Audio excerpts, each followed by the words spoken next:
Bonjour à tous et bienvenue dans Déclic, le podcast qui tente de décrypter Google Ads et plus généralement l'univers du SIA. Je suis Jérémy Lacoste, consultant SIA depuis plusieurs années et j'aurai le plaisir d'aborder une fois par semaine une problématique search.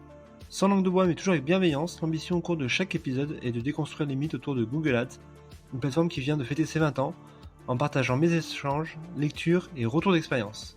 Pour ce 12e épisode, je vous propose d'aborder la question qui taraude tout le milieu du search marketing depuis 20 ans. Quelle synergie opérer entre le SEO et le SIA ? À date, dans beaucoup d'organisations, cela relève encore beaucoup du vœu pieux. Car même si ces canaux sont philosophiquement très proches, beaucoup de facteurs les différencient. Au SEO, la lenteur, la gratuité, le trafic. Au SIA, la rapidité, le coût et les conversions. Au point parfois même de créer une rivalité amicale au sein des entreprises entre les deux approches. À mon sens, c'est une hérésie, et il faut bien entendu mener les deux de front, si possible en les faisant converser. Pour ce faire, deux prérequis essentiels. Les intégrer dans la même équipe et établir des KPI communs. C'est à ce prix qu'il sera possible de mettre en place une stratégie One Search qui reste une approche ultra pertinente pour le client qui lui souhaite uniquement avoir le meilleur résultat suite à sa requête sur un moteur de recherche. Pour ce faire, je vous dresse le top 10 des synergies SIA et SEO. Allez, je compte les points. Le premier est le pilotage de la KPIisation de la marque. Pour ce faire, je vous invite à auditer votre positionnement sur la requête marque pure et surtout marque plus déclinaison et à identifier la présence concurrentielle SIA et SEO. Si vous êtes challengé, je vous invite donc à diffuser en paid de manière à faire reculer vos concurrents. Autre approche, n'hésitez pas à acheter votre marque en SIA en redirigeant non pas vers la home du site, mais vers une landing page qui convertit. Cela vous permettra de générer un surplus de conversion. Bien entendu, vous pouvez adopter une approche similaire sur la partie hors marque. La deuxième synergie concerne la compensation SEO. Ainsi, le temps que votre stratégie SEO fasse effet ou de manière à compenser un positionnement SEO bas, je vous invite à vous positionner de manière chirurgicale sur certains mots-clés à forte valeur ajoutée en SIA. La troisième synergie, à l'inverse, je vous recommande d'auditer les mots-clés SIA et surtout les termes de recherche qui ont généré des conversions et vous assurer ensuite que vous positionnez bien en SEO sur ceux-ci. Si ce n'est pas le cas, je vous invite donc à créer du contenu pour être mieux indexé là-dessus. La quatrième synergie est l'optimisation du QS.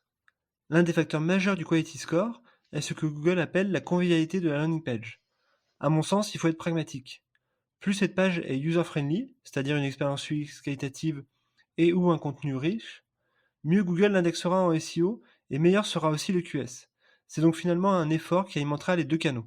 Le cinquième conseil est le temps de chargement.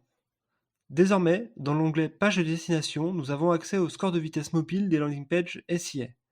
Cela doit nous inciter à travailler main dans la main avec l'équipe SEO pour optimiser les Web Core Vitals, critères dont le poids SEO augmente. La sixième synergie est le netlinking.